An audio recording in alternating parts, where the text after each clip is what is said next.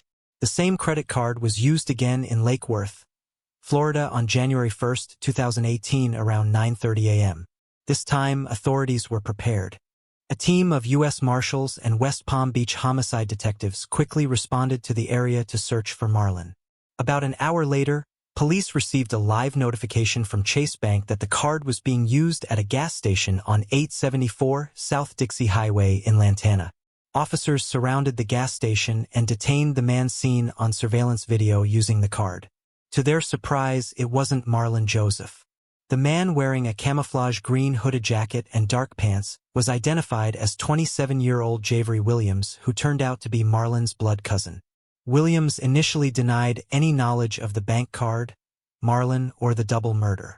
He even tried to conceal the credit card under the stolen BMW he was driving. However, investigators later found out that Joseph had given Williams a car to withdraw money for him. Additionally, it was uncovered that Marlon had stayed at Williams' rented apartment for 4 days following the murders. Police arrested Williams on a charge of making a false report for lying to police during a capital felony case, hiding Marlon Joseph for the past couple of days while he was on the run and wanted for a double murder. Police then proceeded to an apartment complex on Federal Highway in Lantana where they apprehended Marlon, who was hiding. He was promptly taken into custody and charged with 2 counts of first-degree murder.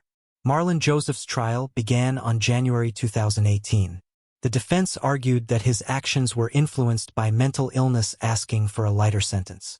They portrayed Joseph as a devoted father and former high school football star, with testimonies from family and friends highlighting his good character. They claimed he suffered from paranoid delusions and a low IQ, leading him to act out of fear. The prosecution, however, presented the murders as calculated and premeditated, emphasizing that Joseph had acquired a gun days before and shot his victims in cold blood. Additionally, the prosecution brought up Marlon's prior conviction to underscore his character. They noted his history of domestic violence and his previous incarceration for lewd behavior involving a 13-year-old girl in a 2013 incident when he was 22. How he was still allowed around children after this could be a whole different conversation, but the jury got the gist. On February 24, 2020, the jury found Joseph guilty of first-degree murder on both counts. During the penalty phase, the prosecution argued that his mental illness did not excuse his crimes, urging the death penalty. Joseph's mother wrote to the judge stating that her son had refused a plea deal due to his mental illness and that a death sentence wouldn't change his condition. However, on November 19, 2020, Circuit Judge Cheryl Caracuzzo upheld the jury's recommendation and sentenced 29-year-old Marlon Joseph to death, delivering her decision with strong words. Marlon Louise Joseph, you have not only forfeited your right to live among us, but under this law of the state of Florida, you have forfeited your right to live at all. With this verdict, he became the first person to receive a death sentence in 18 years in Palm Beach County. His mother broke down after hearing the sentence. Khalidah's family expressed their support for the sentence, although they acknowledged it could never replace what they lost. This is Louise Porton, a 22-year-old single mother entering her apartment along with her 2 lovely daughters, only to have something horrifying happen mere hours later. When help arrived, her elder daughter was already dead. But this was just the beginning of one heart-wrenching tale. This young mother was soon hit by another heartbreak when her youngest daughter also died under unexplainable circumstances. However, when the investigation unfolded the mystery of the case, many dark secrets became unraveled. Even when the mystery was finally solved, everyone had a tough time wrapping their heads around the chilling truth. On February 1, 2018, around 10:30 p.m., UK's alternative medical line for non-life-threatening emergencies, 111, received a call from a worried mother, Louise Porton. She claimed that her 17-year-old daughter, Scarlett Vaughn, was unwell and was having trouble breathing. When the respondent asked her whether she could wake her daughter up, Louise said she couldn't, and as soon as paramedics reached Elliott's retail park in Rugby, they found little Scarlett unconscious and immediately rushed her to the hospital. However, baby Scarlett was declared dead upon their arrival. Scarlett's cause of death was unexplainable at the moment, and when her mother was questioned, Louise claimed that her daughter had been diagnosed with the flu. All of this information didn't seem to add up for the respondents, and as they tried to unfold the mystery behind her death, they couldn't believe what they'd found. As the detectives investigated baby Scarlett's death, they discovered another shocking piece of information. Scarlett's elder sister Lexi Draper had also been found dead 2 weeks ago under similar circumstances, and the cause of her death was not determined until now. At the same time, the mother of both girls reflected some unrealistic behavior. She showed no signs of grief or distress for a mother who just lost her 2 daughters within the time span of 2 weeks. As the death of both the girls seemed strange, the police launched an investigation to find what had exactly happened to these innocent souls. But little did they know that they were soon going to find something that would shock their inner souls to the core. Both girls had been with their mother in their last moments, so the investigators had the possible suspect. However, it was important to look into her past to know who she actually was, and if she had any possible connection with her daughter's deaths. What they uncovered was nothing short of disturbing.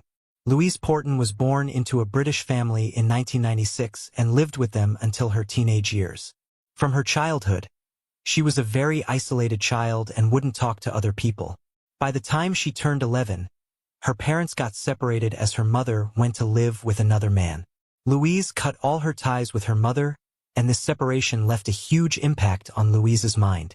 She was raised by her father along with her sister Karen and one other sibling. Her family described her as a problematic child who would like to create trouble for others. Louise, as a kid, would dig her nails into her cousin's skin just to get revenge on them. She wouldn't interact much with her family and sat in a corner during family gatherings. As Louise grew older, she also developed a fondness for money and started to steal from her grandmother, Joy.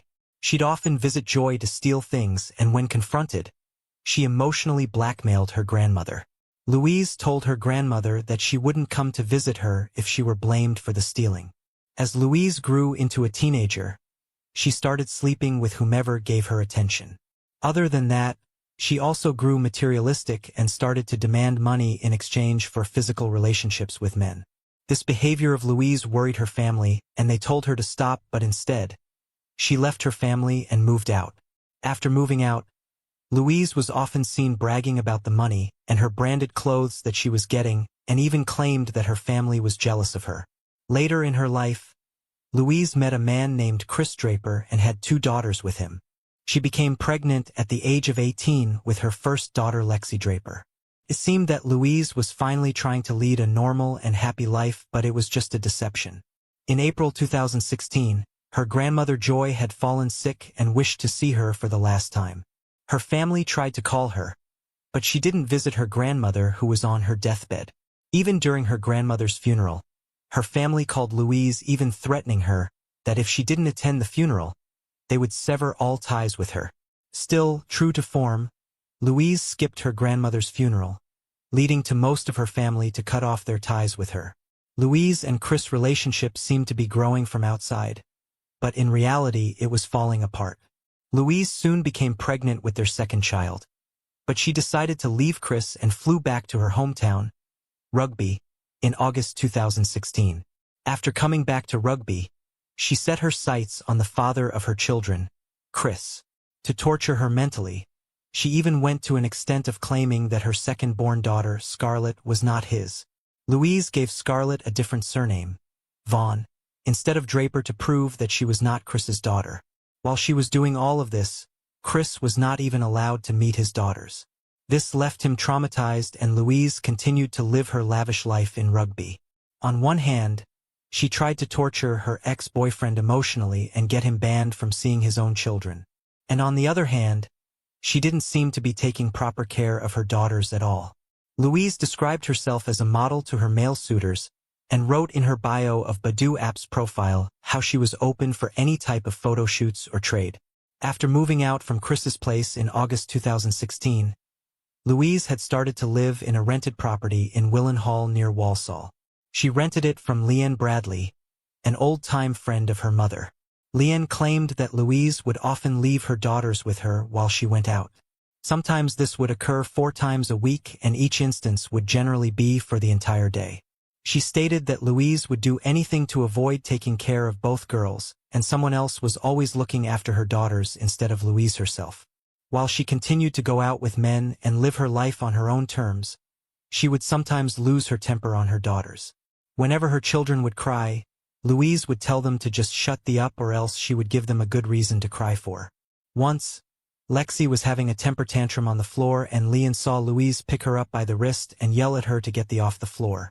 In another instant, Scarlett was crawling, and Louise grabbed her by the ankle and forcefully dragged her back to some distance from the door. Despite all these things, Leanne claimed that the children looked healthy, and she never had any concerns as she never saw any bruises or marks on them. In early November 2017, Louise and Leanne had an argument that led to Louise leaving Leanne's property.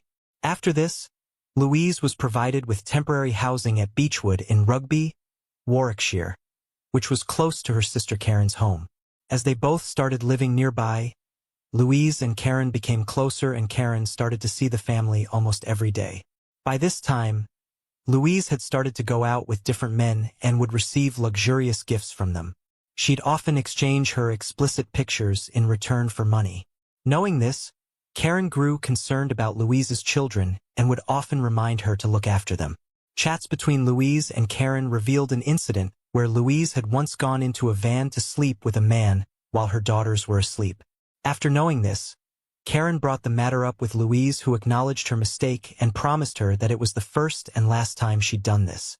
Louise's messages and chats also revealed that she'd brought a man to her bedroom and engaged in physical relationship with them whilst her children were in the same room. Louise told them that they could do their deed as long as they were quiet. On another night, a different man had asked her about her children while she was coming to meet him, to which Louise replied that she could just lock the front door and her daughters would be asleep until 7 a.m. anyways. When Karen confronted her about all of this, Louise shrugged off everything and jokingly said that she could start giving her children sleeping tablets. On the day of baby Scarlett's death, Louise visited her sister's place, and Karen noticed some unusual things in Scarlett's behavior. Her sister revealed that Scarlett was not a child who would sleep during the day, but that day she had fallen asleep twice, which seemed quite odd to her. On that very night, Louise checked into a hotel at Rugby with Scarlett, as she claimed that she was being haunted by Lexi's memories at her home. This is the last footage of Scarlett from February 1, 2018, where she could be seen in her mother's arms. By 10 p.m., Louise had carried Lexi out of the hotel and put her into a car and drove to a gas station. Louise drove around and filled in the gas, all while baby Scarlett laid motionless in the car. It's speculated that while she was driving around and refueling her car, little Scarlett was lying lifeless or in the final moments of her life. While Louise was driving around to take Scarlett to the hospital, Louise's phone record of around the same time revealed that during this time she was asking for money from a man named Patrick. She then parked her car in a retail park's parking lot and waited for some time before calling 111. Which is meant for non-life-threatening emergencies. She told the respondent that she was headed to the hospital as her daughter wasn't conscious and was not breathing. A mother calling non-emergency and claiming that her daughter was not conscious and breathing raised flags for the paramedics. Acting upon the urgency of the situation, paramedics reached Louise's location within 9 minutes, only to face their worst nightmare. Little Scarlett was not breathing and her body was stiff and cold. They immediately rushed her to the hospital, where she was declared dead. It was also determined that she'd been dead for some time. Upon analyzing Louise's movements in the CCTV, it was later discovered that she'd deliberately taken a longer route to the hospital, and then instead of going there, she stopped in a parking lot and called the non-emergency number. As baby Scarlett's post-mortem was done and her elder sister Lexi's autopsy report came, it was revealed that both of them did not have a natural death. These little souls died because someone had intentionally blocked their airway, and they also had internal injuries. Lexi had thumbprints on her nose, while Scarlett had evidence of recent internal bleeding in her neck tissues. All of these things seemed fishy to the authorities following the phone call made by Louise for Scarlett to the non-emergency number. She stated that her daughter was not breathing and unconscious. This seemed doubtful to the investigators as to why anyone would call the non-emergency number for a baby who wasn't breathing, especially the mother. This prompted the officers to launch an official investigation immediately after baby Scarlett was found dead on February 2, 2018. However, her sister had also met the same fate 2 weeks earlier on January 15, 2018. And on both occasions, their mother had made calls to emergency or non-emergency numbers. It was revealed that when Louise made the emergency call on January 15, 2018 and paramedics declared Lexi dead, it was not the very first time she called the emergency numbers for her elder daughter. It was already chilling, but the revelations that followed were even more disturbing. Prior to this, she had called the non-emergency number 111 on January 2, 2018 and claimed that Lexi was having breathing difficulties because of seizures. However, as soon as the ambulances left for her apartment, she canceled the ambulance and took her daughter to the hospital by herself. While Louise was taking her daughter to the hospital, it was revealed by her phone's history that she was communicating with multiple men at that moment. She was arranging a meeting with them and was willing to get intimate in exchange for the money. Fortunately, Lexi had survived, but the doctors couldn't find the actual cause of her condition. They kept Lexi under observation in the hospital overnight and discharged her the next day on January 3, 2018. However, on the very next day on January 4, 2018, Louise called 999 during early hours of the day claiming that Lexi was having difficulty breathing. Paramedics rushed to her apartment and were able to resuscitate her. Lexi was again admitted to the hospital for a thorough examination, but doctors couldn't determine the actual cause of her breathing issues again. They'd given her some antibiotics thinking she just had a chest infection and discharged her on January 2018. During this time, Louise seemed too calm to the hospital staff for a mother whose daughter was this critical and had been to the hospital twice in the span of a week. While Lexi was being treated, Louise was still texting men she'd met through a website and was offering to perform some intimate acts in exchange for $300. She even took some topless pictures in the hospital's washroom to send to a man. On the afternoon of February 14, 2018, Louise had gone out with her sister and 2 daughters to the Brewers Fair in Rugby and returned to their apartment around 6 p.m. Just hours before her murder, Lexi was seen cheerfully trying to enter the apartment with her mother and sister. In this CCTV, Louise looks like a caring mother who carefully opens the door for her daughters and even holds the door until her younger one enters. Lexi entered the apartment as soon as her mother opened the door for her. But little did that baby know that the person she was trusting had planned something sinister against her. Lexi's mother was not only leading her to the apartment by opening the door, but also leading that baby towards her own death. After being revived twice, emergency respondents again received a call from Louise Porton on January 15, 2018, around 1 a.m. regarding her daughter's health. Unfortunately, this time, paramedics could not revive baby Lexi, and she was declared dead. The medics, however, stated that baby Lexi's skin was pale, her lips blue when rigor mortis had set in. The respondent described the girl as freezing and completely lifeless upon his arrival. Louise's mobile phone search history also stood out to the detectives as Louise had made some chilling searches on her phone around the time of her daughter's death. When Lexi was admitted to the hospital for the very first time, Louise had searched for something odd. On January 2nd, Louise had searched why did a toddler having a fit stop them breathing? Then on January 4th, she again made some weird searches like why did my 3-year-old stop breathing? On January 5th, she searched for can you actually die if you have a blocked nose and cover your mouth with tape? And man commits suicide by super gluing mouth shut.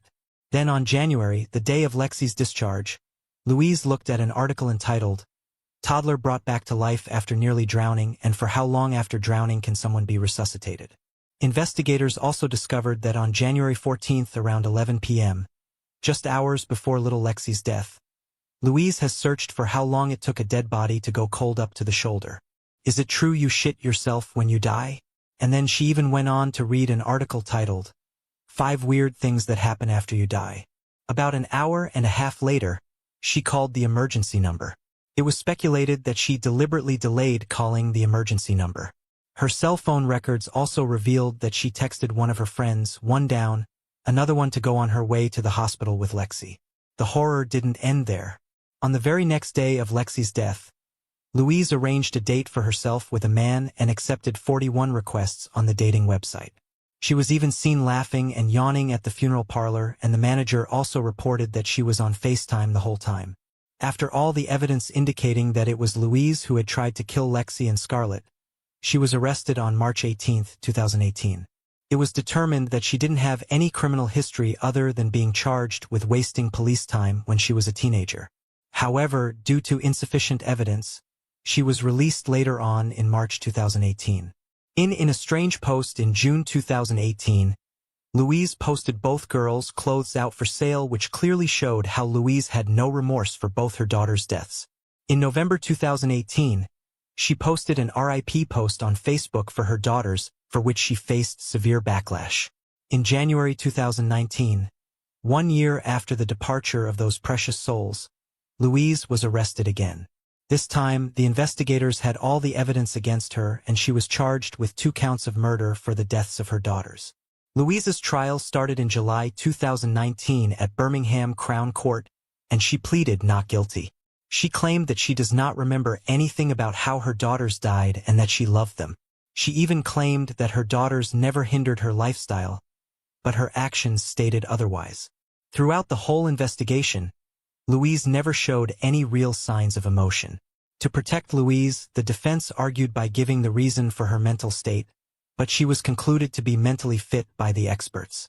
A jury of 10 men and 2 women found her guilty for the murders of her daughters. Finally, on August 2, 2019, Judge Justice Amanda Yip sentenced Louise Porton to life imprisonment with a minimum of 32 years in prison. She would remain at H.M. Prison, Foulston Hall, Derbyshire until the age of 50. On September 3, 2019, after more than a year and a half after their murder, Lexi Draper and Scarlett Vaughn finally went on their last ride arranged by their father Chris Draper. Both girls were laid to rest in the West Midlands in the UK. He arranged a horse-drawn carriage for ferrying the girls' tiny coffins to the cemetery and bid his lovely daughters goodbye. The horses were draped in purple while their tiny white coffins were covered in wreaths. He even took it to his social media and posted that he would always miss his daughters and that he has got their backs.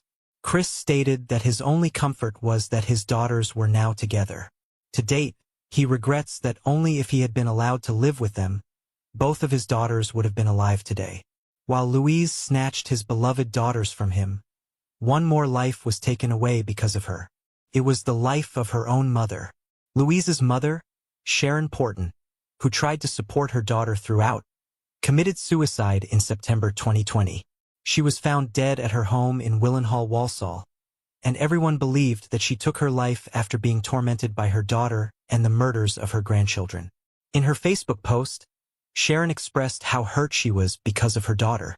She addressed Louise as Lou and stated that she'd always supported Louise, but in return, her daughter had hit her and abused her. Jailyn expressed how she was more hurt emotionally than physically. After that, she cut all ties with her daughter and grieved for her grandchildren. As Louise remained behind bars for taking 2 precious little souls from this world, others also had to suffer because of her actions. A father forever lost the chance to see his daughters grow and smile again, and a mother had to bear consequences for supporting her daughter. Louise's mother, Jailyn Porton, who went to every extent to support her daughter, tragically took her own life after being accused of supporting and raising a monster. Her death showed how deeply hurt she was by her daughter's actions and both her granddaughters' deaths. This case also sparked debate about child welfare and the responsibilities of parenthood, shedding light on how tragedies such as this case could be prevented if the right decision and action are taken on time.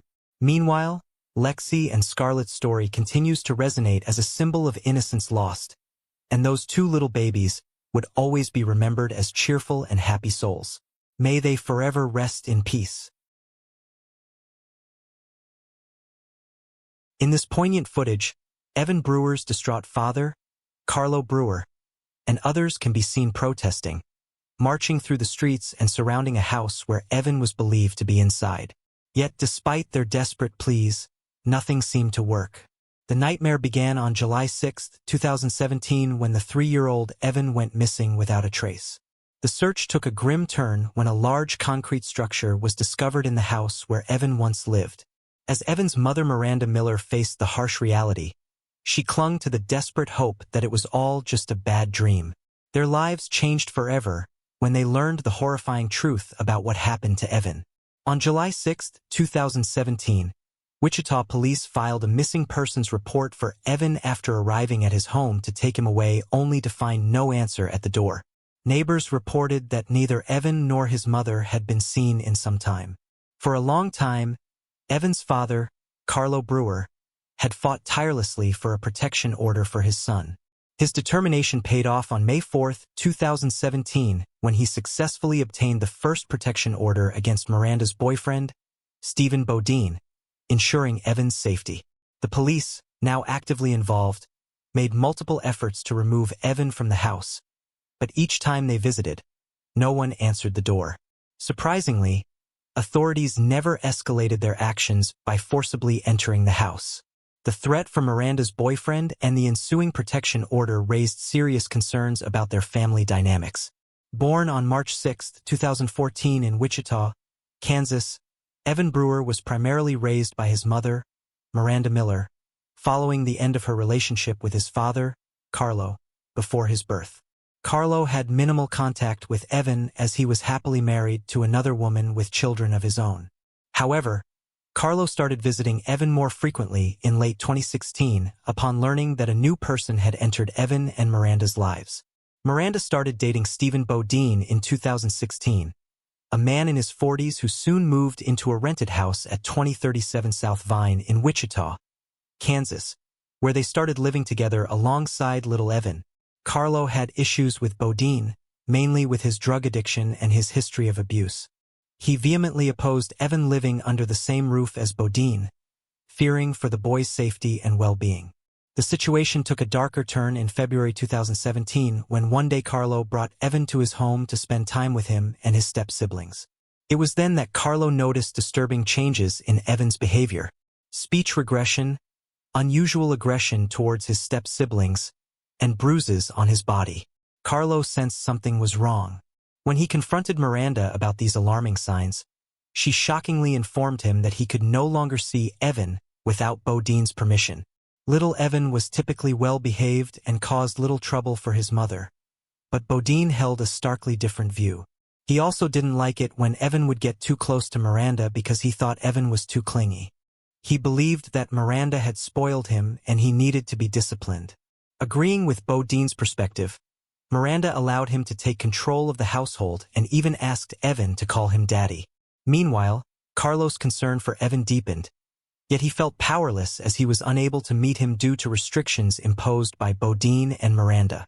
Determined to intervene, he reached out to social services and law enforcement, sending handwritten letters detailing the abuses he believed were occurring.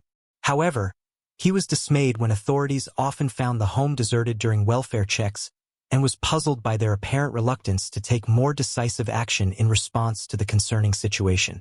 Refusing to give up, Carlo devised a strategy to rescue Evan from the house. He frequently gathered with relatives and friends holding posters outside Miranda's residence and chanting, "Give us Evan." Carlo hoped that this public demonstration would compel Miranda to come outside and return the child to them. Despite Carlo's persistent efforts, nothing seemed to yield results. He even reached out to Miranda's friends and neighbors, but nobody knew her whereabouts. However, there was a stroke of fortune when a state worker named Keena Battle managed to meet Evan on 2 brief occasions. The first encounter occurred on March 24, 2017, when Miranda brought Evan to the Wichita office of the Kansas Department for Children and Families after being notified. During the examination, Keena noticed Evan had injuries to his nose and face. When she asked Evan about it, he replied that his mummy had hurt him. Miranda, on the other side, explained that Evan had fallen while attempting to ride his bike down the stairs at home. Despite Keena's suggestion to have a doctor examine Evan, Miranda assured her the injury was minor and demonstrated by pushing Evan's nose back and forth. Evan didn't react in pain, and based on Miranda's reassurance, Keena couldn't find enough evidence to substantiate the alleged abuse. 11 days later, on April 5th, Keena decided to make an unannounced visit to Miranda's rental house. She was surprised to find both Evan and Miranda at home and was reluctantly allowed inside. During the visit, Miranda casually mentioned that Bodine no longer lived with him. Trusting Miranda's words, Keena didn't bother to search the house for him and left. Upon learning about Evan's injuries, Carlo grew increasingly worried and decided to drive by Miranda's house. When he arrived, he spotted Miranda and Bodine outside and Evan in dirty clothes. As Carlo approached, he noticed a terrible smell coming from Evan, who quickly jumped into the car after seeing him. Despite Evan's desperate plea conveyed through his fearful eyes, Miranda forcefully removed him from the car and whisked him inside the house before Carlo could intervene. Once again, Carlo was left heartbroken, unable to rescue Evan. On the other hand, authorities were yet to receive any response at the door each time they attempted a visit. Eventually, authorities received information from sources suggesting Miranda and Bodine might have relocated to Oklahoma or Texas, but their efforts to trace them proved futile. A missing person report was filed for Evan. However, as time passed, authorities found no leads on Evan's whereabouts. In the meantime, Carlo fought for custody of Evan, leading to a 2-month legal battle that culminated on July 6, 2017, when Carlo was granted sole legal custody by a district court. Despite the court's decision, authorities were unable to locate Evan. Frustrated, Carlo took matters into his own hands on August 11, 2017 by visiting Miranda's residence in search of any clues. Little did he know what awaited him there. As he approached the residence, Bodine suddenly emerged, enraged and wielding a hatchet, attacking Carlo's car and forcing him to retreat. Thank you from this attack, Carlo realized that the family hadn't moved. They were hiding in plain sight. He informed the authorities, leading to the arrest of Miranda and Bodine on August 30, 2017 on charges related to parental custody interference. But surprisingly, Evan was nowhere to be found despite a thorough 2-day search of the house, leaving everyone puzzled and concerned for Evan. But Evan's disappearance hinted at something far more sinister that had already unfolded. The Wichita police launched an immediate investigation into the case of the missing boy. Carlo was hoping and praying that little Evan was safe, but fate had other plans for the worried father. On September 2nd, 3 days after the arrest, law enforcement received a chilling call from Miranda's landlord. He claimed that while changing locks after the arrest, he discovered an unusually large concrete structure with a wooden frame inside the laundry room. Authorities swiftly responded to the call and reached there. Upon examining the structure, they confirmed that something was concealed within. Then the block was removed and sent for further analysis. The gruesome secret hidden within the concrete shook the entire community. When the structure was finally breached, authorities made a stomach-churning discovery. The badly decomposed body of Evan, wrapped in several layers of towels, clothing, and duct tape, was found inside. The autopsy revealed possible signs of blunt force injuries to Evan's eye, ear, and head. However, due to the advanced decomposition, medical examiners couldn't determine the exact time, manner, or cause of the death. The investigation now shifted from locating a missing boy to putting his killers behind bars. After this gruesome discovery, when questioned, Bodine vehemently denied any involvement in Evan's death. Meanwhile, investigators worked tirelessly to gather physical evidence linking the couple to the heinous crime. Fortunately, they found the most compelling evidence from the surveillance cameras installed in Miranda's house.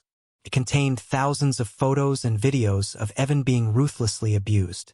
With this damning evidence, Miranda and Bodine had no way to escape the law and the punishment they deserved. Bodine and Miranda faced charges of first-degree murder, kidnapping, child abuse, and aggravated child endangerment related to Evan's abuse and death. Despite the substantial evidence against them, they pleaded not guilty. Armed with enough evidence, investigators interrogated Bodine once more, but he continued to deny any involvement. However, during a rigorous questioning session, Miranda broke down and revealed shocking details that no one could have imagined. She revealed that after she began dating Bodine, the abuse started almost immediately. "Someone needs to discipline him," If you don't go in there and discipline him, I will go in there and discipline him. And you know my discipline is way harder than yours." According to Miranda, Bodine was extremely controlling and authoritative, wanting to dominate every aspect of their lives. He abused both Miranda and little Evan. She recounted that Bodine's favorite way to torment her was hitting her head with his knuckle. On one occasion, he threw Miranda violently into plastic tubs because she smiled at him and it made him mad. After that instant, she left the home with Evan. However, she eventually returned to Bodine, whom she loved as her husband and referred to as my king. Bodine's authority grew increasingly harsh over time, imposing rules that little Evan had to earn everything, from food and clothes to toys. Punishments became severe.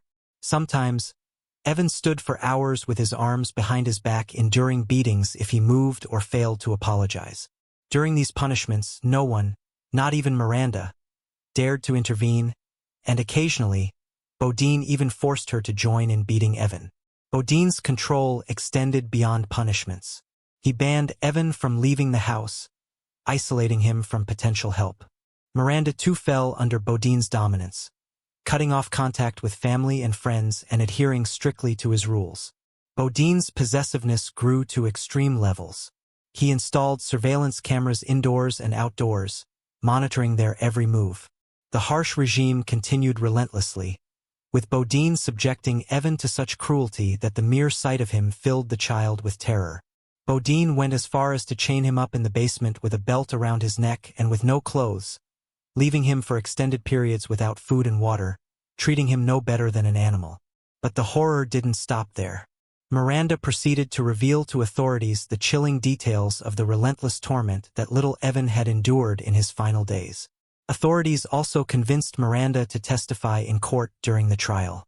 As a result, she struck a deal with prosecutors agreeing to plead guilty to a reduced murder charge in exchange for her truthful testimony against Bodine. Next, authorities endeavored to determine the motive behind the heinous act. After meticulously assembling all the evidence, statements, and backgrounds of the perpetrators, investigators gained a clear understanding of the motive behind these atrocious acts. During their search of the home, investigators found extensive evidence of drug use. Miranda also admitted to frequently using methamphetamine, cocaine, anxiety medications, pain pills, and Benadryl both before and after Evan's death.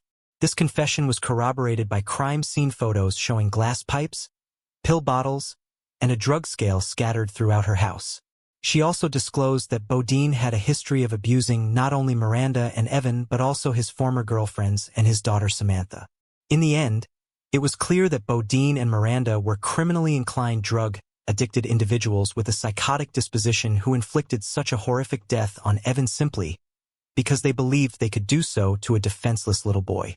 After all this, they were finally poised to face the punishment they deserved by law. During the week-long trial in December 2018, Miranda provided detailed explanations about what had transpired during Evan's final days. Walked over to the corner by the door and stood in the corner with his hands behind his back. I don't know how long he was there, a good couple hours. If he moved, cried, "Maureen," Stephen yelled at him, goes into the bathroom, shuts the door. All I can hear, I can't get through the door. All I can hear is wake up. Look at me. Wake up. He opens the door and he's like, I need you to be as calm as you can be and do CPR. I tried doing CPR in the bathroom. There was no room. She testified that Evan had been sick for days. Yet the torment persisted.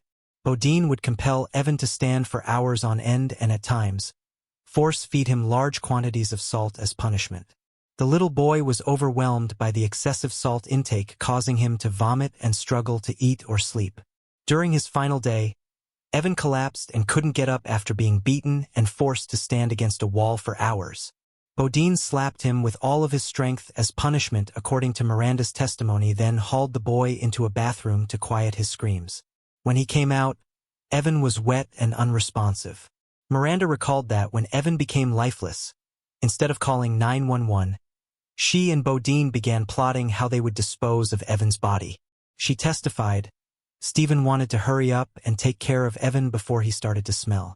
Then, in the laundry room, Bodine used multiple bags of concrete purchased from hardware stores to encase Evan's body in a concrete structure. Miranda testified that Evan possibly died between May 22, 2017, but she couldn't pinpoint the exact date due to being in a drug-induced haze. Investigators, however, believe that Evan died on May 19, 2017.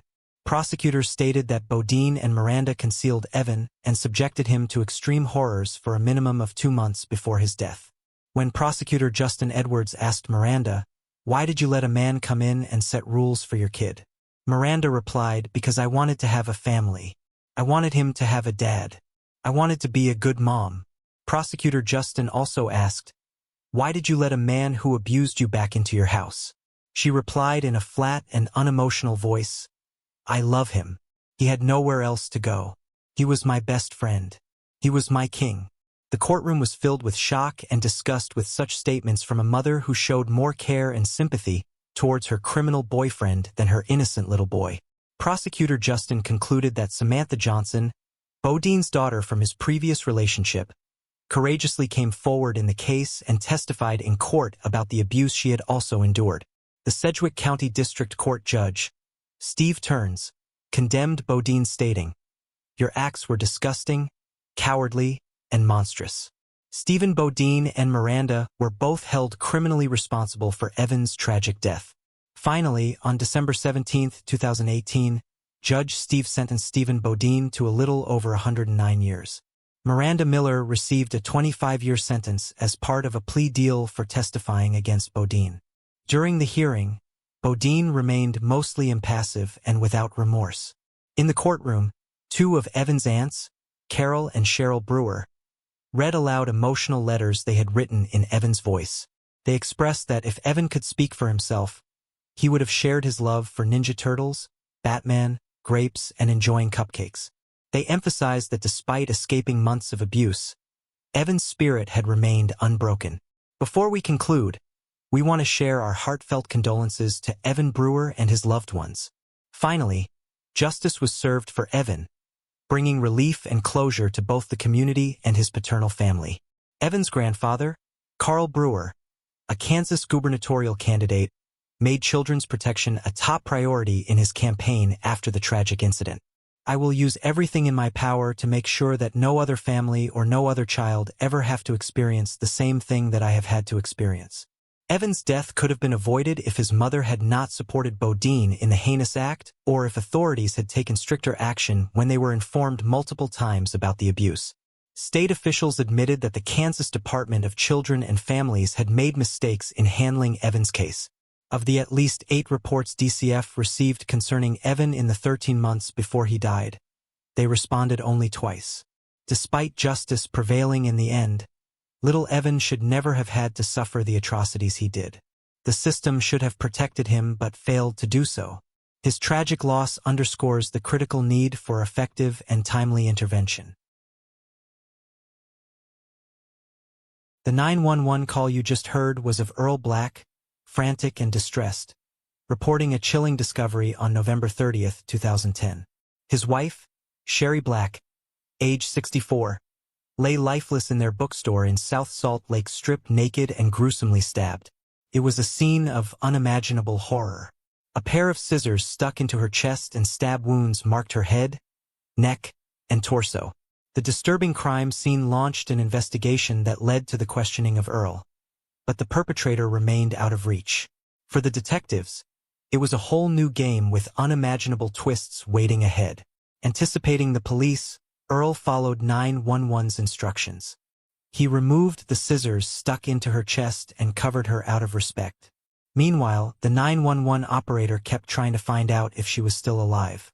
When the police arrived, detectives began carefully combing through the bookstore. They had noted a blood stain near the handle of the front door, but the common area where customers shopped was undisturbed. At the threshold of the entryway to the back room, several rolled-up maps were leaning against the wall smeared with blood. As they moved further into the back room, the scene grew more gruesome. A bloody partial handprint was found on the wall next to the telephone. The back room itself was a scene of absolute horror with blood everywhere. Sherry's body was in a semi-sitting position, her eye bruised and her face bearing possible lacerations. A brown leather jacket was draped over her waist, and when removed, it revealed clear signs of a motivated attack. Sherry's clothing had been removed, leaving her exposed. Behind her, a wooden stepladder stained with blood stood there as a silent witness. Investigators found bloody fingerprints and an Armani belt near Sherry's body. Along with 2 other DNA sources, they recovered DNA from the Armani belt. Later, these 3 separate DNA sources were determined to originate from a single male. The police couldn't find any signs of someone breaking in, and there was still money in the cash register. This made them think robbery wasn't the reason for the murder. However, it was hard to tell if any expensive books were missing from the store. Even though Sherry had listed some books for sale online, there were no records for the ones she planned to sell in the store itself. Unlike some booksellers, Sherry kept track of her entire collection in her head, which wasn't unusual for people in the used book business. This made it difficult to know if any valuable books were missing after the crime. The police who checked the area informed detectives that the neighbors described her as an ideal resident. She was quiet but nice and had never been a bother to them. Most neighbors didn't see anything strange. Finding out who killed Sherry was difficult because no one knew why someone would want to hurt her. Despite the lack of a clear motive, police thoroughly questioned Earl at this point. He seemed to be the only suspect. He remained at the station all day and through most of the night cooperating with their inquiries. The new DNA found cast suspicion on Earl, whose 911 call painted him as a concerned spouse. But now, under intense police questioning, he was at the center of a chilling investigation. When questioned by the police, Earl provided insight into his and Sherry's life story. The couple married in April 1965, and Sherry soon transformed their shared passion for the outdoors and animals into a career by working as a docent at the Hogle Zoo in Salt Lake City, Utah. Sherry and Earl had 2 children, Heidi and Jason. Tragically, Jason passed away in 1989 at age of 18. Their daughter, Heidi, married Greg Miller, a member of a prominent Utah family that owned numerous car dealerships and the Utah Jazz NBA team. Heidi and Greg had 6 children and lived next door to her parents, allowing Sherry and Earl to be actively involved in their grandchildren's daily lives. The Blacks, although having a low profile, were hardworking and eventually turned their interests into business ventures. Sherry, with her lifelong love of reading, established a book-selling business. Earl specialized in making custom knives and pool tables.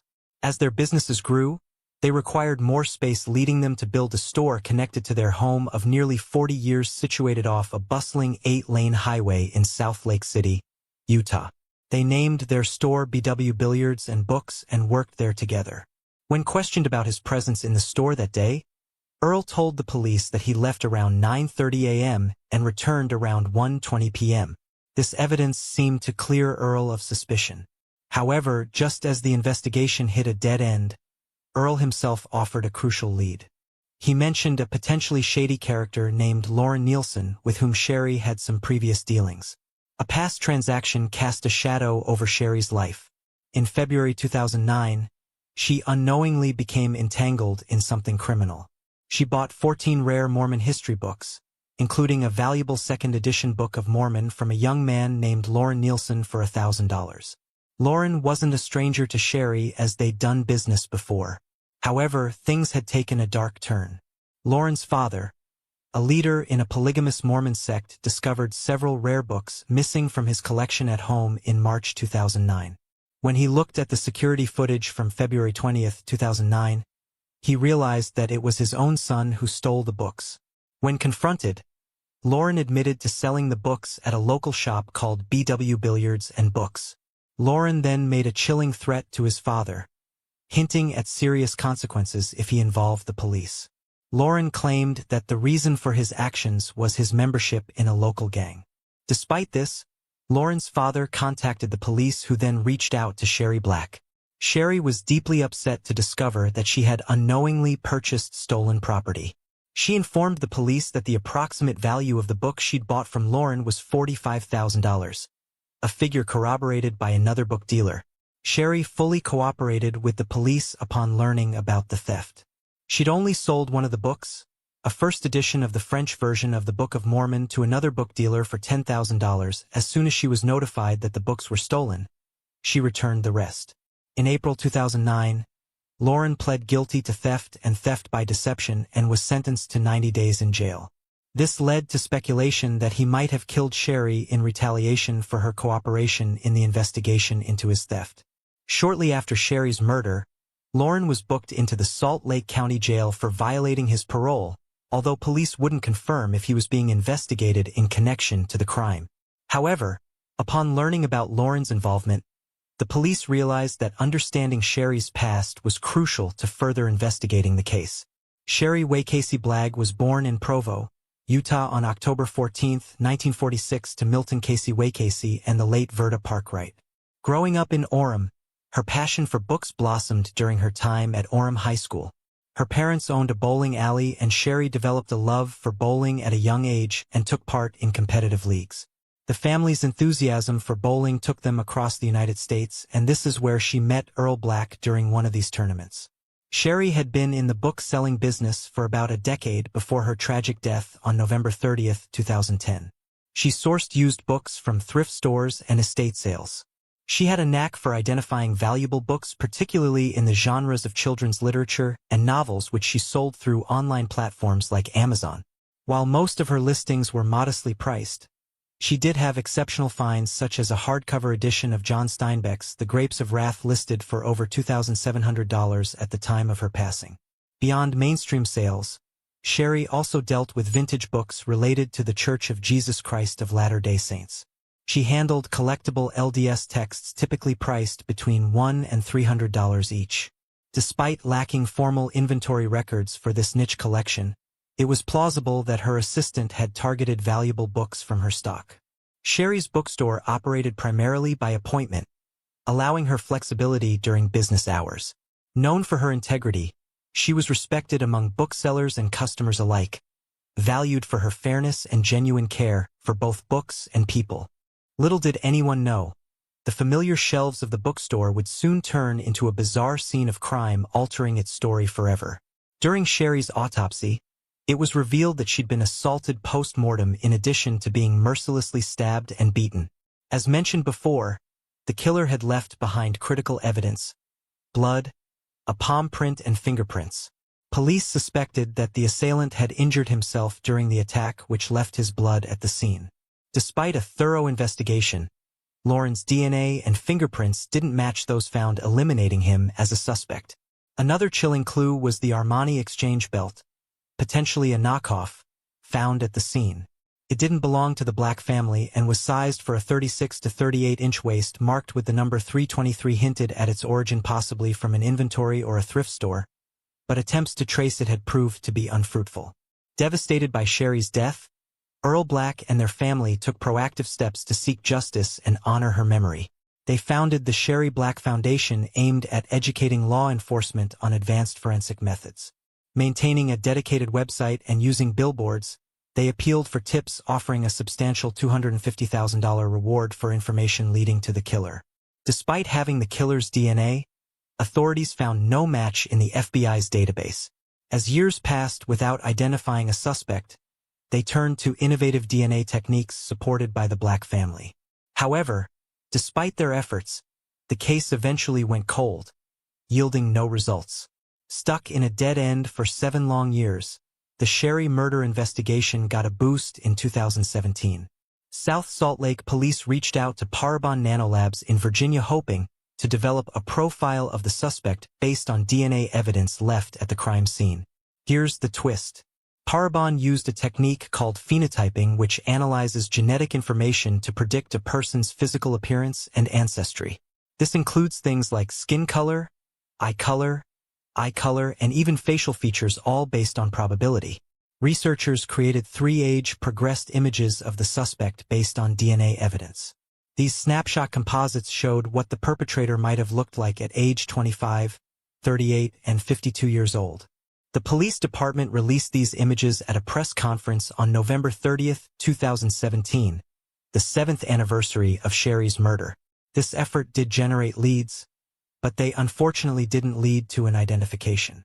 While the South Salt Lake Police Department spearheaded the investigation initially, Detective Ben Pender of the Unified Police Department took charge in 2018. In subsequent years, investigators turned to genetic genealogy to make progress in Sherry's case. This allowed them to successfully narrow down their suspect pool to a specific family in Sacramento. Investigators subsequently contacted a family member named Joseph DeBurrow and collected details about their family lineage. This eventually led to the identification of a potential suspect. The suspect came under surveillance and law enforcement discreetly obtained his DNA on October 7, 2020. Officers observed him at a fast food restaurant parking lot where he consumed food and coffee. They patiently waited for him to discard his coffee cup, from which they extracted a DNA sample. This sample was then submitted to the Utah Bureau of Forensic Services. Anticipation hung heavy in the air. With DeBurrow's DNA in their hands, the detectives held the chilling possibility of finally laying Sherry's soul to rest or unearthing a truth more terrifying than they could ever imagine. On October 8, authorities had finally gotten their hands on the results they had been waiting for all these years. They confirmed that the DNA obtained directly from the suspect matched the DNA found at the crime scene. On October 10, 2020, just 2 weeks before the 10th anniversary of Sherry's murder, law enforcement arrested the suspect in a Walmart parking lot. Publicly identified as 29-year-old Adam DeBurrow from Orem, Utah, he was swiftly charged with a crime and brought in for questioning. So it's Adam, that's right? Yes. And then do you have a middle initial or name? Antonio Spencer. Okay. When DeBurrow was brought in for interrogation, he appeared to be quite calm even though one of his hands was cuffed. He sat in a relaxed position and answered the detective. You have a relationship and I would talk a little bit about your adopted parents, and you asked me about your father. Do you have a relationship with those parents anymore? I do. Yes. Do you? Yeah. Okay. I mean, parents and kids and of course sure. I might have a different personality than them so we butt heads a lot, but I do care for them. Once the detective had a slight understanding of Adam's interests, he asked Adam the critical question. Do you have any idea why you're here today, Adam? Pretty solid idea. Yeah. Okay. Yeah. The reason you're here today is you're here because of the Sherry Black case. We don't have you here because we're wondering if you did it or not. I know you did it. Okay. Adam DeBurrow would have been 19 years old when he committed the murder of Sherry in late November 2010. During this time, he lived with his biological mother less than a mile from Sherry's home and store. Listen, I know about your past a little bit. I know about your juvenile history. I know you had a very difficult upbringing, I believe. And maybe I'm wrong, but what I could see, it seems to me that you've kind of had a tough time in your juvenile years. And as you got older, you clearly have matured and you've changed your ways. The detective made him feel seen and heard by acknowledging DeBurrow's past and showing a genuine interest and understanding his life. By recognizing that he's now a changed man, the detective extended a form of validation, making him more willing to speak honestly about his past actions. DeBurrow sat there in the same position, quietly listening and observing. This could also reflect internal conflict. He may have been struggling with feelings of guilt, fear, or shame, but he could have also likely deliberated on the best response, whether to cooperate fully, partially, or continue to deny involvement. After quietly listening and observing, DeBurrow finally began to speak. When would you guys stop me today? I haven't done anything else in my life. But I definitely felt some relief, which sounds odd. If it's hurt so much for years, why not just come forward? Right? But it's just been one of those things where it's like I have so many people in my life now that I just didn't want to. That's so selfish. As he began to cry, the detective drew his chair closer. This gesture not only validated his emotions, but also encouraged him to share more openly. Following this, DeBurrow recounted what had transpired on the day of the murder without any prompting from the detectives. I went into that store, and I had no intention at all to do anything. This is a bookstore. I love books. It's been a rough week. I remember that. I was being told I wasn't making the progress that they wanted to see. My mom was super stressed out. She was afraid that I was just going to be another number in the system again. DeBurrow spoke about his mother calling him just another number in jail because of his crimes as a juvenile. His criminal history traced back to his teenage years, including a conviction at 14 for attempted rape and aggravated assault in Davis County Juvenile Court. At the age of 16, he was convicted of aggravated assault with a weapon or force in Iron County. He was placed in a juvenile facility in Salt Lake County, where he completed his junior and senior years of high school under juvenile justice supervision. On September 16, 2010, DeBurrow had committed misdemeanor theft by shoplifting 2 CDs from a Shopko store in West Valley City. He pleaded guilty on October 27 that same year and was initially sentenced to 60 days in jail, but the sentence was suspended and he was placed on probation. Shortly thereafter, Sherry Black was tragically killed. Following the shoplifting conviction, he was placed in a foster home. It was during his time in this setting that he committed his final known criminal act. On January 5, 2011, he had stolen watches from a jewelry box in his foster home. DeBurrow received a 6-month jail sentence, which he began serving at the March 2011. After 2011, his only legal issue was a citation for not having insurance, which was later dismissed. I was so angry. I don't know, I just lashed out. It just happened. She was there, and it's a mistake that I wish every day that I had never ever made. I was young. I was stupid. I was so angry. I was so confused. It wasn't personal. It wasn't planned. It was spontaneous. I'm sorry that I did it. DeBurrow's confession showed that he feels a mix of emotions: anger, regret, and remorse. But was this change real? And when assessing someone's current character, how much should their past actions be considered? DeBurrow then tells him that he'd just gotten off the bus that morning ready for his therapy session. However, since he had plenty of time, he decided to linger a bit in the bookstore. It was shocking how DeBurrow could be so honest about having hit her several times. After this, the detective also asked him about his travel details in the bookstore, making sure DeBurrow wasn't bluffing. After this, he discussed a key piece of evidence found at the scene. In the news, there was a report that you found my belt. And I was like, I don't remember ever taking off my belt, but here we are. Was that your belt? I don't remember taking off any belt, but you guys said that you found a belt at the same. So I've always just kind of been like, I'm sure you've seen the belt on the news and all over. Is that your belt? No. I wore studded belts. It was a phase. So you don't think that was your belt? I don't think it was. No. The kind of belts I wear are the kind I'm wearing now, and then back then studded belts. Okay. Is there a reason why your DNA would be on that belt? I touched it at one point honestly, but I don't remember. He claimed that the belt might not have been his. He then proceeded to explain more about the incident with Sherry. The detective tried to lead Jabiru into discussing the assault, but he declined to provide a response suggesting potential discomfort or reluctance to discuss that specific detail. But the detectives wanted him to break, so they tried to gain his trust by acknowledging and validating his traumatic childhood. Well, but I think there's some explanations why you were that person back then. And unfortunately, I think you were raised in, sounds like maybe a single-family home to begin with your mother, which is always challenging for anybody. And it sounds like she kinda had some of her issues as well. And, unfortunately, you were probably exposed to some of those folks that probably weren't the very best influence on you.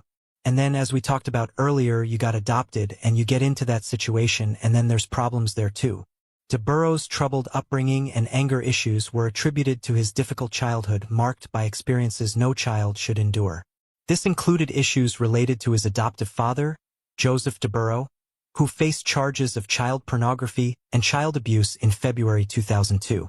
Joseph served time in federal and state prisons following his convictions. During the interrogation, the detectives tried to provoke an emotional response by introducing DeBurrow's sister's story. DeBurrow stood at a crossroads, the weight of the unanswered question about that morning at the bookstore pressing down on him. This wasn't just about revealing a secret anymore. It was about shaping his fate and the entire trajectory of the investigation. Throughout the entire interrogation, the detective was supportive and gave him space to reveal his deepest secrets, even in the last clip, where he placed his hand on DeBurrow's thigh and reassured him that those actions were in the past. Despite this emotional connection, DeBurrow still did not confess to assaulting her. But eventually, he did break and confess. However, that part of the interrogation has been omitted by the police and withheld from public viewership. You had mentioned that you had removed her shirt and her bra and her pants and undergarments. How did you do that? I just flipped her over and just pulled them up and then pulled them down. Okay. I think I ever actually took them off all the way. Okay. So when you talked about taking off her bra, and then you said you just looked at her. At this point, what is Sherry doing? Sherry's dead. She's dead. Jabero ended the interrogation by confessing and shedding tears, expressing how his actions had devastated a family. I don't see myself as a monster, but a good person would have turned themselves in, honestly. Jabeur admitted to the murder of Sherry. He acknowledged following the case closely through online and local media channels, knowing that DNA evidence had been collected at the scene. He was even active on social media. On November 30th, 2012, the second anniversary of Sherry's death, Jaburo had posted a cartoon depicting a man holding a bloody saw with the caption, "Don't upset me, I'm running out of places to hide the bodies." Other social media posts revealed his ongoing struggles with past traumas and a strained relationship with his adoptive father. Using the name Jace ranting on Facebook between 2012 and 2013, he'd frequently shared posts expressing anger and emotional pain. In an October 2012 post, he'd reflected on how his time in jail intensified his feelings of anger. DeBruro formally pleaded guilty to aggravated murder in 3rd District Court on October 4, 2021. His sentencing hearing took place on February 23, 2022. During the hearing, DeBurro's defense team requested a sentence of 25 years to life in prison, leaving open the possibility of parole in the future. They argued that he'd cooperated by pleading guilty and highlighted his troubled upbringing as a contributing factor to his actions. While acknowledging these factors did not excuse his crime, they urged the court to consider them in sentencing. Members of Sherry's family addressed the court, sharing stories of Sherry's life and expressing the profound impact of her loss over the past 11 years. They passionately advocated for Jabero to receive a life sentence without the chance of parole, fearing the prospect of him being released and potentially harming others in the future. 3rd District Judge Randall Scans, he expressed sorrow for the loss of Sherry's life and noted DeBurro's lack of a support system, but also emphasized the gravity of the crime, describing it as both heinous and impulsive. Ultimately, Judge Scansher sentenced Jaberg to life in prison without the possibility of parole. In the end, Sherry Black finally received justice, bringing closure to a case where a kind elderly woman was tragically killed for the most bizarre reason. In the end, Sherry Black's family found closure with Tubero's life sentence without parole. This ensured he could never harm anyone else, offering comfort after over a decade of pain. On July 12, 1997, the Fort Lauderdale Police Department received a concerning call. The Broward County Main Library, located in Fort Lauderdale, Florida, placed the call and reported that one of their workers, 40-year-old William Wilcode, was missing. The missing employee was a highly methodical person, and not showing up without informing the staff beforehand was very out of character for him. The police made note of the address to the man's apartment in Victoria and sent a patrol car for a routine check. The apartment looked normal from the outside, but when they ventured inside, they were horrified to see what lay before them. The house was dimly lit and the air conditioning was on despite being seemingly unoccupied. Upon opening the bedroom door, they discovered large blood splatters on the wall and a huge pool of blood on the floor with a lifeless body lying in the middle of it. However, the body didn't belong to Will. In fact, the on-duty officer Chris Reyes, who saw the body, recounted that the chilling scene before his eyes was something he'd never seen. "Describe what you saw." "There was a female. She was laying in a puddle of blood. I could tell that she was wearing a t-shirt. It had several puncture wounds. She was facing up. In the puddle of blood, there's laid a knife and a phone." The dead woman found at Will's house was identified as 30-year-old Gloria Gomez. While detectives began investigating her background, the medical team performed an autopsy on her badly mangled corpse. They found that Gloria was killed the day prior, on July 11, 1997. While several wounds were visible on Gloria's body, the post-mortem report showed that her killer had inflicted a total of 44 wounds on her body. This included 57 blunt force wounds as well as 87 sharp cuts and stabs. It was also noted that Gloria put up a fight, but only got more injured as a result and received several cuts on her hands. The team of detectives investigating the crime scene found a knife and 2 claw hammers, all 3 of which were later determined to be weapons used to murder Gloria. Speaking about the recovered weapons, Officer Chris Reyes said that Gloria had almost saved herself. However, she was eventually overpowered and died a slow death. While investigators were piecing together the mystery behind the savagely murdered woman, Will was still nowhere to be found. Investigators already suspected Will had murdered Gloria, and their suspicions were confirmed when they discovered that he'd fled the country immediately after Gloria's murder. During interviews with the Broward County, Maine library staff, it was revealed that Will was acting a little strange in the days leading up to his disappearance. His neat appearance had started becoming disheveled, and it was evident that he hadn't been taking care of himself. However, alarm bells did not ring in anyone's head until one day he simply failed to show up at work. While the model employee was on the run, investigators traced where Gloria had come from the day of the murder and visited the house of her fiancé, Roger Lovard, and his mother, Aurelia Lovard. They were informed about the unfortunate killing of Roger's future bride, a blow that seemed to have hit them hard in the gut. The detectives asked Aurelia if she knew why Gloria was at Will's house. This led them to a shocking answer. Aurelia told detectives that Will was Gloria's ex-boyfriend and he had called the home telephone of their house on July 10, 1997 and requested that Gloria come and see him. Not just that, to manipulate Gloria further, he even claimed he was suffering from terminal cancer and didn't have long to live. She said that the family was aware that Will was Gloria's ex-boyfriend. She noted that Gloria was initially hesitant about going, but later left for Will's house in Fort Lauderdale on July 11, 1997. However, little did she know that instead of her ex-boyfriend, it was she who was soon going to die. After learning about the manipulative tactics used by Will to lure Gloria to his house, investigators began digging deeper into their primary suspect who was on the run. Surprisingly, they found that the meticulous and hardworking library employee already had a criminal record. However, the details of his record jolted the officers with a shocking revelation. In fact, he had committed another murder 19 years prior in Germany in the same way that Gloria was killed. The case file on Will's criminal past showed that he killed a 19-year-old girl named Lisa Hollinger while he was studying at a university in Hamburg. The report revealed that Will was 20 years old at the time. He and Lisa were exchange students from America who had started dating. However, their love story saw a tragic end when Will killed Lisa on September 25, 1978 by inflicting several blunt and sharp wounds on her body. Hence, Will was an old player of the game who had already torn open a body and tasted blood. While the modus operandi indicated that Will was a ruthless killer who had repeated the same gruesome crime, the report disclosed that Will had filed for an insanity plea after the murder. It was noted that he was mentally unwell and was suffering from psychosis. Germany, being one of the havens of psychological studies, chose to give Will a light sentence of just 3 years behind bars. Moreover, he was released from prison and sent back to the U.S. after serving just 15 months as an inmate owing to good conduct and behavior. This greatly shocked Lisa's parents, who received the news of their daughter's death much later, and were helpless at the time given they couldn't afford a trip to Germany from America to attend the trial of their daughter's murderer. Lisa's family was also very ill at the time, so even if the Hullingers could have arranged the funds, it was physically impossible for Lisa's dad to go.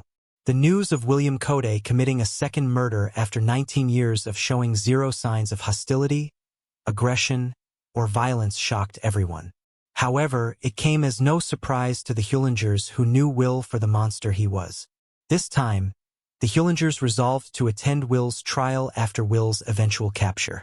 Little did they know that their wish was soon going to come true, as police would catch Will 3 months after Gloria's murder when he returned to the U.S. The police found Will at his ex-wife's apartment in New York on October 14, 1997. Apparently, the slim and innocent-looking man made no attempts to escape or resist arrest when the cops zeroed in on his location. On October 15, 1997, he was thoroughly interrogated by the New York Police Department. Surprisingly, Will made no effort to conceal or hide his crime and confessed to everything that had happened. In fact, He wrote a 25-page statement and submitted it to investigators describing his crime in detail and the reason behind it. I told her I could not go on living without her. I told her I wanted her back. Then she told me I idolized her. Then she told me she had never loved me the way I thought. I broke into a rage, a demonic rage. I struck her on the head. She was bleeding and trying to get up. I came back and began to stab her. I knew she was dead. I cried out, "Oh no. Not Gloria. Not this again. Not this demon." The police also recovered a journal written by Will, which was titled, "A Journey into Obsession." Upon reading the contents of the journal, the police were shocked to see that Will had addressed the entire 205-page journal to Gloria, the woman he'd subjected to a slow and merciless death. The police also found an even more sickening detail. He repeatedly wrote about how much he loved her in the entire journal. The journal detailed accounts from his time on the run away from America. From this written account, investigators learned that Will had visited several European cities during his escape and had also briefly visited North Africa. Based on the hefty amount of evidence, as well as Will's written statement, he was extradited back to Florida and placed in the Broward County's prison. The state of Florida assigned Will a psychologist who routinely visited him in the prison who tried to decipher his troubled mental state. Finally, the time for conversation came to an end and the trial to bring justice to Gloria Gomez began 5 years after her gruesome murder. The trial of the state of Florida versus William Coate began on March 29, 2002 and was presided over by Judge Alfred J. Horowitz. The defense conceded that Will was guilty of Gloria's murder. However, the agenda of the circuit court in Broward County was to determine if the murder was premeditated. Lisa Hullinger's parents were also present at the trial, who looked Will in the eye as he stood trial for another ruthless killing. However, the information about Lisa's murder was not permitted to be disclosed to the jury in order to prevent any biases from being formed. The defense argued that Gloria's murder was a crime of passion and thus warranted a second-degree murder charge or a charge of manslaughter. On the other hand, the prosecution argued that the murder was precisely calculated and premeditated and Will should receive the death penalty for his crime. Defense lawyer George Reyes opened his statement by saying that the sheer magnitude of violence involved in the murder couldn't have been planned beforehand. Chief Prosecutor Charles Morton, on the other hand, said that Gloria Gomez went to see Will under the impression that her ex-boyfriend was soon going to die of cancer. However, she was walking into a trap carefully laid by Will, who had already planned to kill Gloria if she didn't accept his demand to marry him. On the July 11th, a Friday morning, Gloria Gomez left her home in Miami to take a trip to Fort Lauderdale to visit a friend. Her purpose of the trip in her own mind was to comfort a friend who had told her and said that he may be suffering from and dying from terminal cancer. But little did she know that her trip to comfort her friend was a trap for her bloody and savage murder. 144 blunt and sharp force wounds later, she was dead. It was the law of desire and the law of obsession that led to the premeditated first-degree murder death of Gloria Gomez, and the evidence will show that. The defense tried to argue that Will was a sensitive but measured man who had been a good member of society. However, when it came to Gloria, he couldn't control himself as he loved her more than anything. A subtle attempt was made by the defense to suggest that Gloria might have been using Will to secure a marriage and stay in the U.S. only to break up with him later when she found someone better. Countering this, the prosecution noted that Gloria had been dating Roger for quite some time before getting engaged and moving in with him. It was further stated that the engagement was made public and Will knew that Gloria had already moved on. While the trial seemed like a back-and-forth battle, everything changed when the prosecution called the medical examiner who performed the autopsy of Gloria's body, Dr. Ariston Prince. She had 57 blunt trauma injuries and 87 sharp force injuries. Of the 87 sharp force injuries, she had 41 stab wounds and 46 incised wounds. Of the 144 wounds that you found in the various manners that they were inflicted, how many would you say were inflicted before her death? All but one. This harrowing detail about the case sent the courtroom into silence. Oddly enough, Will seemed strangely detached from the proceedings during the entire trial. Will's prison psychologist, Dr. Laron Walker, noted that he was actually medicated before entering the courtroom. Dr. Walker and her team felt that Will should have gone for an insanity plea considering his condition. I really wanted the attorneys to use the insanity plea. I think he was the perfect case to use it for if we had a decent insanity plea. But in Florida and in this country, our demands for somebody who's insane has to do with whether they know that what they're doing is wrong. Before concluding the case, when Will was asked if he wanted to testify or exercise his right to remain silent, he went with the latter option, which could possibly have been because of his medically altered state of mind. Now do you understand, of course, you have the right not to testify in this case. And if you are left not to testify, among other things, I would instruct the jury that they cannot draw any inference of guilt and you're not testifying. Do you understand that? Yes, sir. In the closing statement, the defense asserted that throughout his confession, Will never stated he intended to kill Gloria, suggesting that the murder was not premeditated. But the prosecution was quick to shoot the argument down. You never heard Mr. Cody say these things, and that's because people don't walk around, generally, step on crates in the middle of downtown and yell, "I am about to kill Gloria Gomez." Everybody listen. People don't do that. Mr. Cody wanted her dead. There is no question. This is not love at this point in time. Well, Gloria, we show you how much I want. This is Gloria, I want you dead. Finally, after hearing all the testimony and evidence in the case, the jury was done deliberating and was ready with their verdict. Judge Alfred J. Horowitz didn't need to look twice at the judgment reached by the jury before approving their decision. The verdict handed down in July 2002 found William Caudabe guilty of the first-degree murder of Gloria Gomez. We, the jury, find as follows as to the defendant in this case.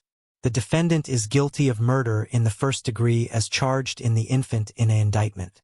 Despite the defense's arguments about Will's mental state, the jury was convinced that he had not acted due to psychosis. They found it hard to believe that someone could maintain a psychotic break long enough to inflict a 44 and lure Gloria to her death with a premeditated lie. Another key component behind the conviction was a segment from his 25-page handwritten confession he'd submitted to the police when he was interrogated on October 15, 1997, which said, "I'm writing this letter to disclose the truth about the murder and why I believe I should have been sentenced to death. At no time did I ever have a psychotic break from reality."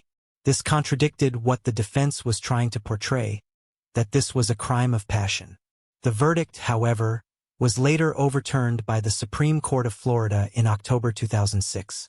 The Supreme Court faulted Judge Horowitz for rejecting the testimonies of the 6 psychiatric experts who handled Will's case. However, Judge Horowitz remained firm in his decision and noted that the magnitude and the manner in which Will killed Gloria warranted a first-degree murder charge along with the elements of premeditation determined by his confession. Following this, the original decision was reinstated, making Will a death row criminal once again. However, things took a turn before the day of his execution arrived. On April 28, 2008, prison guards reported that Will had ended his own life inside his jail cell at the Union Correctional Institution in Rayford, Florida. The report concluded that Will died of several self-inflicted injuries to his body resulting in heavy blood loss. Apparently, Will was highly suicidal and had been placed on. Despite this, he had also tried to take his own life during his imprisonment at the Broward County Prison in February, 2 years before he stood trial for Gloria's murder. The harrowing murder case of Gloria Gomez raises several pressing questions. First of all, why was his case not properly handled in Germany? And why was he released after serving a meager 15 months in prison following a brutal murder? The authorities in Germany could have given him a harsher sentence considering that he was 20 years old and was tried as an adult. Secondly, how much trust should society put in persons with mental disorders who are guilty of violent crimes? In the case of Will Caudabe, he lived a normal life for 19 long years before committing another gruesome murder. And lastly, why were the psychologists still in favor of giving Will a lighter sentence when he himself claimed to have orchestrated everything beforehand? Were they considering the same factors based on which the German authorities let Will go so prematurely? During the trial, Roger Levert stated that his institution told him that something wasn't right about Gloria visiting Will. He said that he wanted to stop her but didn't want to stand in her way or be seen as controlling. And after he took the photographs, he looked down and noticed what he believed to be a human hand sticking out. On the quiet morning of May 14, 2006, in the Mojave Desert near San Bernardino, California, a family's leisurely photo expedition took a haunting turn when they stumbled upon the horrific sight, prompting them to urgently call local law enforcement. Upon arrival, law enforcement was stunned by the grisly sight of a body barely concealed under rocks, hinting at unimaginable horrors. The victim was identified as 47-year-old Larry Thomas, who was reported missing by his brother-in-law, William Peters, on April 21, 2006. It was his work number, his private number at work, or his cell phone. All of my messages went to his voicemail, and it was just not of Larry's makeup not to answer the phone. The chilling truths that surfaced during the investigation made the case unbearably unsettling and disturbing. Since the fateful day of April 13, 2006, William could no longer contact his brother-in-law Larry despite his tireless efforts. Fearing the worst, he'd finally filed a missing persons report on April 21. Following the report, the Henderson police initiated an investigation. First, they tried to reach Larry over the phone. Officer made an attempt to contact Larry via his cell phone, but there was no response. It went straight to voicemail. When they weren't able to contact him, they contacted William, and he informed them that Larry's wife, 44-year-old Stephanie Thomas, had shared an unbelievably strange account of Larry's whereabouts. William told the authorities that he and Larry were close friends and Stephanie was his sister, but he couldn't rely on her in this matter. On April 22, authorities contacted Stephanie to inquire about Larry's whereabouts. She recounted that it had been 9 days since she last saw him, and then explained to authorities what had happened on April 13. According to Stephanie, that morning they had had a pretty big argument and that he left. Larry ended up going to work. And later that afternoon, she took the 5 kids to her mother's house on the other side of town to color Easter eggs. Later on that night, while they were there, she told us that she received numerous phone calls from Larry, who had come home from work and was upset at the fact that there was no food in the house. Stephanie said that she went to Walmart at 12 a.m. to purchase some groceries. When she got back home, Larry's car was missing along with many clothes, his laptop, jewelry, and toiletries from the bathroom. Stephanie also revealed a secret about Larry to the investigating officers. Stephanie made the allegation that her husband might have been having an affair, and that very possibly he had run off with this other woman. She mentioned a secretive phone number that he frequently called and gave it to the authorities, revealing it belonged to Mary. And on April 27th, when authorities interviewed Mary, she expressed her concerns, mentioning she hadn't heard from Larry since April 13th. She clarified that their relationship spanned 2 years and was purely friendly, involving sharing about their personal lives. She also stated that Larry had once shared his suspicion that Stephanie was having an affair with her business partner, Sean Pritchett. Mary indicated that William might have further details regarding this matter. To verify Mary's statement, police reviewed Larry's phone records and confirmed that his last call was to Stephanie on April 13th. This provided reassurance to authorities that Mary was not involved in Larry's disappearance. Subsequently, they scrutinized Larry's bank accounts and found that no transactions had occurred since his disappearance. Additionally, his February 2005 Chevy truck listed in the system was also missing. These findings left authorities with numerous unanswered questions that demanded a credible explanation. When authorities spoke to William again, they were stunned by his revelations. He expressed his disbelief in Stephanie's account of Larry leaving the house, as he'd been deeply devoted to his children and wouldn't simply disappear. William also provided more information about what he believed was occurring in the residence. William also corroborated Mary's statements, revealing that Stephanie and Sean had been having an affair for approximately 2 years. He said that the situation escalated when Sean lost his apartment and Stephanie suggested he stay in their spare bedroom. Initially, Larry agreed, but over time, he noticed changes in Stephanie's appearance. She started dressing more provocatively. This raised suspicions for Larry regarding Stephanie's relationship with Sean. In December 2005, Larry asked Sean to leave, but he refused, which caused a heated argument with Stephanie. Despite these challenges, Larry remained determined not to give up on his family. Now, authorities got ample reason to consider Sean and Stephanie as prime suspects, leading them to delve deeper into the complex dynamics of their personal lives and relationships to uncover any new leads. Born in 1959 in New York, Larry was one of 4 sons. From a very young age, He developed an interest in car repair and opened his own gas station and garage in Long Island at the age of 21. A year later, he started dating Stephanie, a 19-year-old waitress. They eventually got married in 1986 after dating for 4 years. The couple raised 5 children together, but as expenses grew, they decided to relocate to Henderson, Nevada near Las Vegas in the early 2000s, drawn by the lower cost of living. Larry pursued a career as an auto technology instructor at the College of Southern Nevada, while Stephanie took on part-time work in the city. That's where she met bouncer Sean, and their relationship deepened over time, marking a significant shift in their dynamic. Armed with this information, authorities decided to conduct separate interviews with Sean and Stephanie on May 3, 2006. When questioned about her relationship with Sean, Stephanie made the shocking assertion that he was solely her business partner. "Tell me about Sean. All right? Who is he to you?" "He's my business partner." "Okay. Is that all he is to you?" "He is my friend. I know him for 5 years. 5, 6 years. I don't know." "Okay. So he's friend only?" If you ever had a sex with Sean. When I talk to Sean, is he gonna tell me that you guys have never slept together?"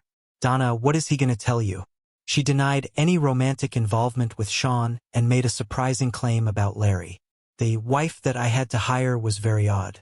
He was violent and wanted me to do things that I've got no money to do." "Okay. Larry was not always the way that he is now."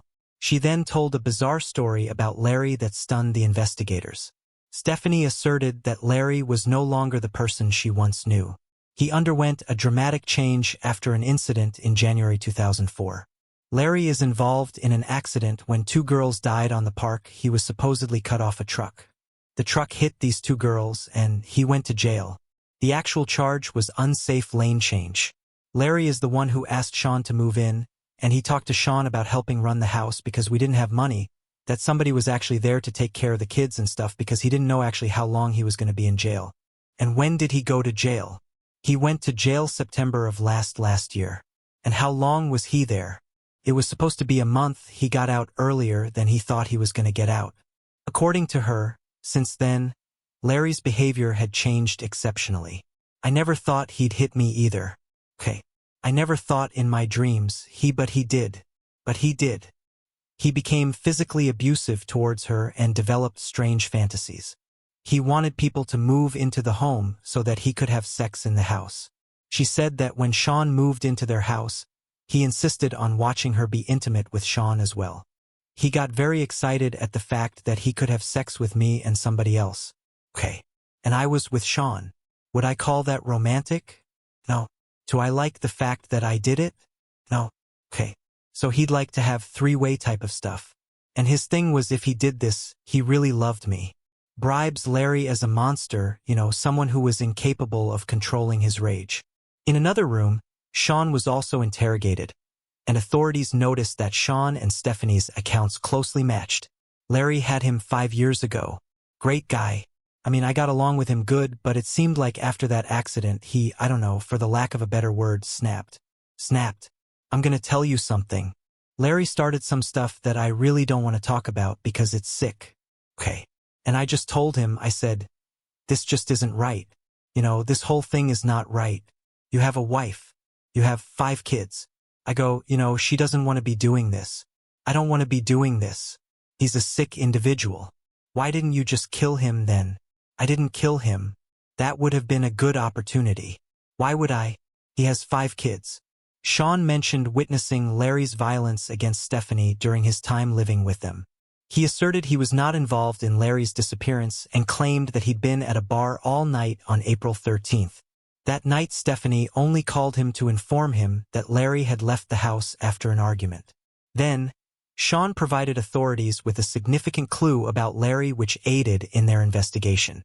He mentioned that Larry had a history of causing trouble everywhere and had angered many people at his workplaces. "He told me things are bad at work." I said, "What do you mean bad?" "Larry has made all the teachers mad. He's made all the bosses mad. They have an audit out there.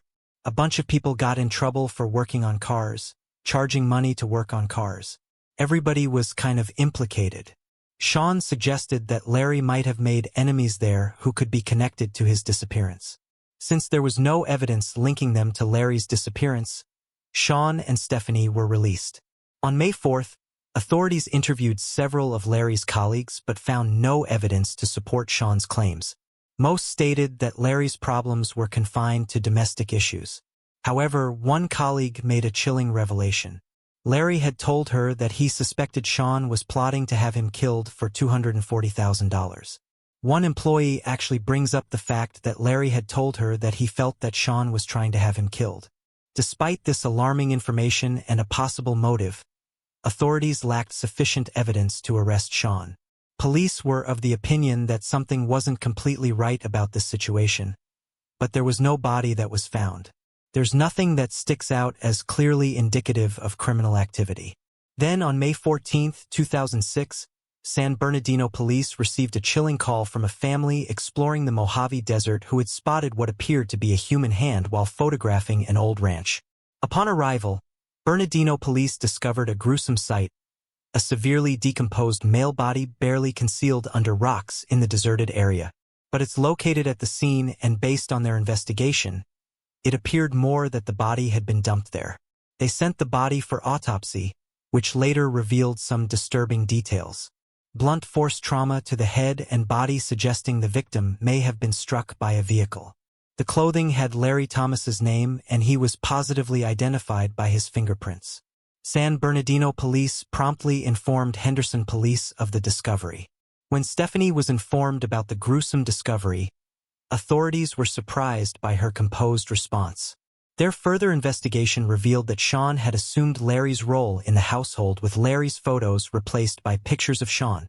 All the pictures of Larry are no longer around. There are pictures of Sean like the family man in the house now. Additionally, Stephanie and Sean told the children that Larry had abandoned them for another woman. They were already the prime suspects, and their peculiar family dynamics following Larry's death heightened investigators' suspicions.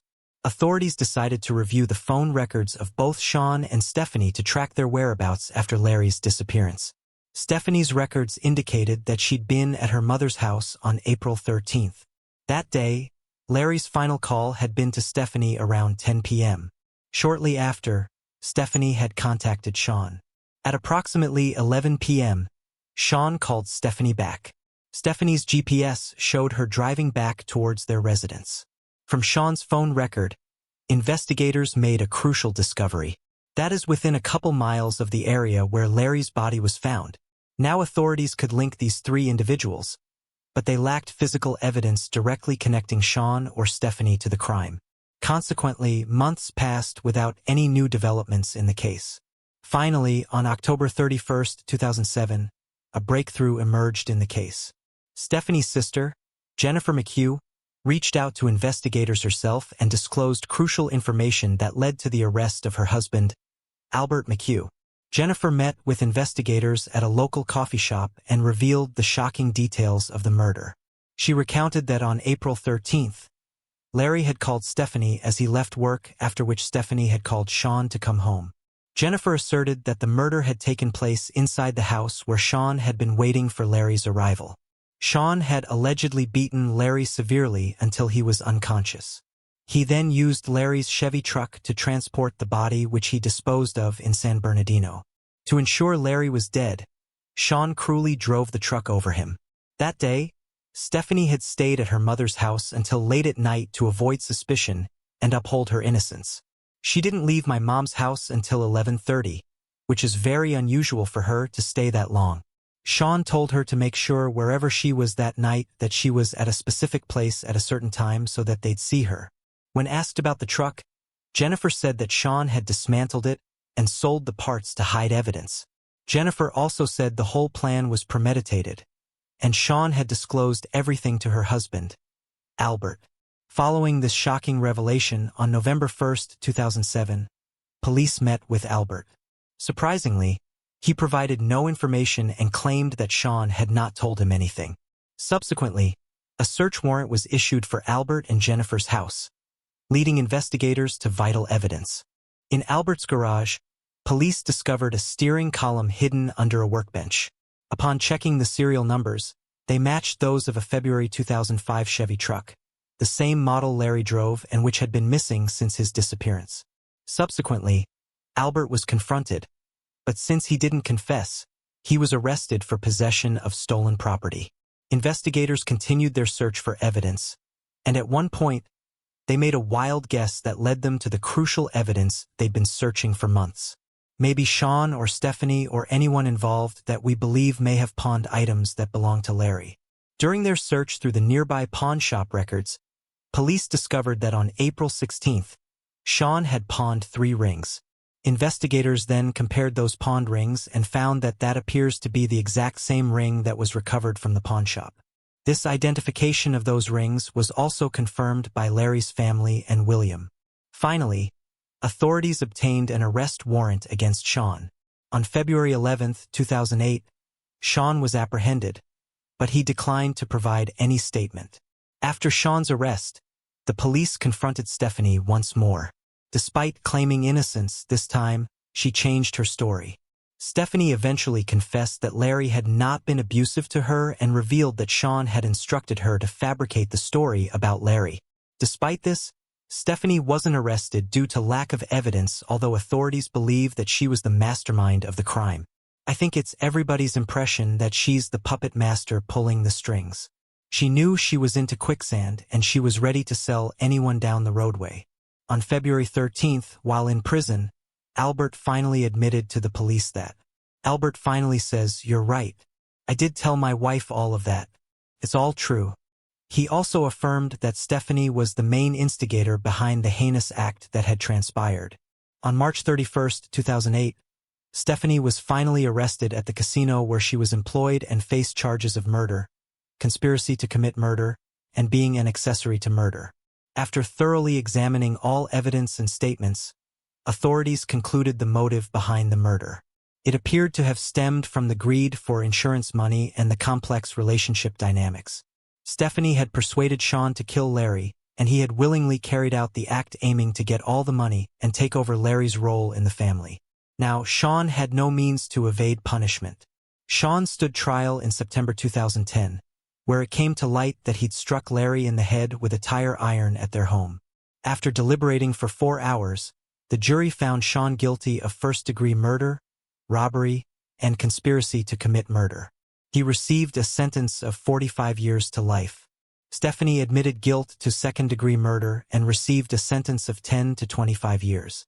Larry's family, William, and the entire community found solace and relief with the case's closure. William expressed his deep emotions for his beloved friend Larry and his fatherless children.